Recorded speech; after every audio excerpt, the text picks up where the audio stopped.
di toko mana? Ada yang bisa saya bantu? Saya mau beli kertas HVS ukuran A4 2 ring ya kak, untuk usaha kecil-kecilan untuk HP saya. Nah, katanya di sini bisa menggunakan akad syariah itu kak. Kami pakai akad murabaha, yaitu jual beli dengan margin keuntungan yang sudah disepakati. Untuk kertas A4 ini kami beli dari distributor dengan harga satu ringnya itu 40.000, jadi 2 ringnya seharga 80.000. Kami menjualnya pada kakak seharga 90.000 dan margin keuntungannya 10.000 dari 2 ring. Oh, jadi marginnya itu 10.000 ya, dan juga barangnya ready kan? Barangnya sudah ready ya kak, saya ambilkan dulu ya sebentar. Iya kak.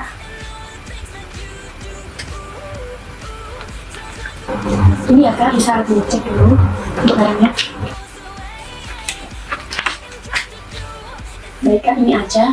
Untuk pembayarannya bagaimana ya kak? Untuk pembayarannya bisa dilakukan langsung atau secara angsuran. Jika kakaknya memilih pembayaran langsung, maka transaksinya itu selesai saat pembayaran dan penyerahan barang. Bagaimana kak? Apakah kakak setuju dengan harganya? Ya, saya setuju dengan harganya dan saya bayar tentu secara tunai hari ini ya kak. Baik, langsung saja ke akadnya ya kak. Saya menjual kertas A4 ini kepada kakak seharga 90.000 secara tunai. Apa kakak setuju? Saya setuju dan terima barangnya. Dan ini uangnya ya kak.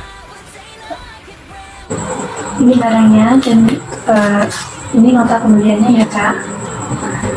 Terima kasih kak, semoga bermanfaat untuk usahanya dan semakin maju. Amin. Terima kasih ya kak. Waalaikumsalam warahmatullahi wabarakatuh. Selanjutnya, pencatatan jurnal akuntansi syariah dengan akad murabahah dari video percakapan sebelumnya. Langsung saja ke pencatatannya. Nah, ini ada catatan transaksinya, yaitu pada tanggal transaksi tersebut tanggal 13 Juni 2025 dan jenis akad murabahah secara tunai, dan itu terjadinya langsung di toko. Nama barangnya yaitu kertas HVS ukuran A4 dengan jumlah pembelian 2 rim. Harga beli dari penjual tersebut satunya 40.000 per rim, jadi totalnya 80.000 per 2 rim. Dengan harga jualnya 45.000 per rim, jadi 90.000 2 rim. Dengan margin keuntungannya satu rimnya itu 5.000, jadi 2 rimnya itu 10.000 margin keuntungannya. Untuk pencatatan jurnal yang pertama yaitu pembelian barang atau persediaan dari distributor tanggal 13 Juni 2025 dengan akun persediaan barangnya itu berada di debit sebesar 80.000 dan kasnya itu berkurang di kredit sebesar 80.000. Pada jurnal ini mencatat transaksi saat toko amanah membeli kertas HVS dari distributor, di mana toko itu memperoleh barang dagangan yang akan dijual kembali. Nah, pembeliannya itu dilakukan secara tunai sehingga kas toko itu berkurang dan menambah persediaan barang. Jurnal yang kedua yaitu penjualan murabahah secara tunai dari toko kepada pembeli. Karena toko amanah menerima pembayaran tunai dari pembeli, sehingga kas atau aset itu bertambah dan masuknya di sisi debit.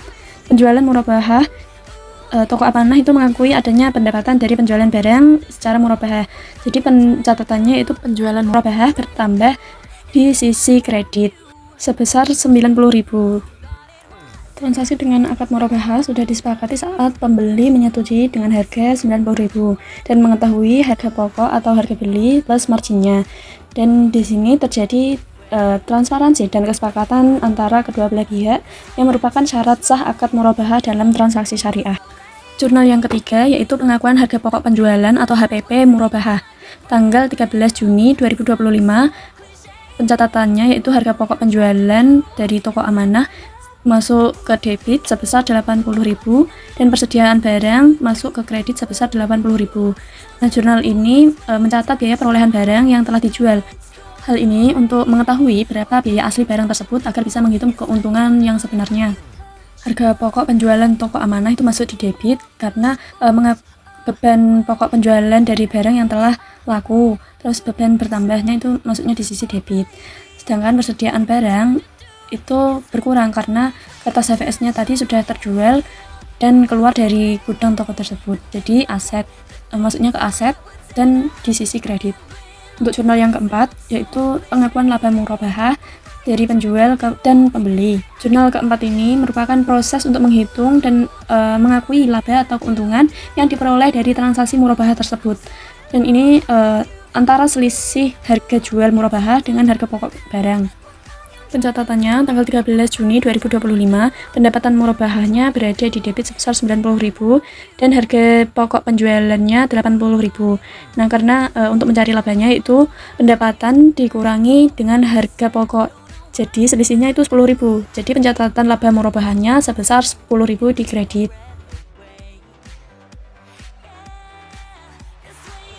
Kita hitung dulu di sisi debitnya dengan rumus sama dengan sum kurung buka, terus dari kita klik yang 90.000, terus kita geser sampai titik bawah, kurung tutup, enter. Terus yang sisi kredit juga sama, yaitu dengan rumus sama dengan sum kurung buka, dari atas bawah kredit itu kita seret sampai 10.000. Kita enter dan hasilnya 90.000 dan hasilnya harus balance atau sama. Akun laba murabahah mencerminkan karakteristik akad murabahah yang mencatat margin keuntungan sebagai hasil dari kesepakatan jual beli yang transparan. Pencatatan jurnal yang terakhir atau yang kelima yaitu jurnal penutupan margin murabahah.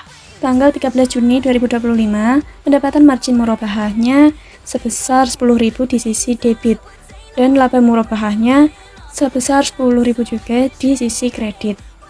Penjurnalan ini digunakan di akhir periode untuk menutup akun nominal dan mengalihkan keuntungan ke usaha.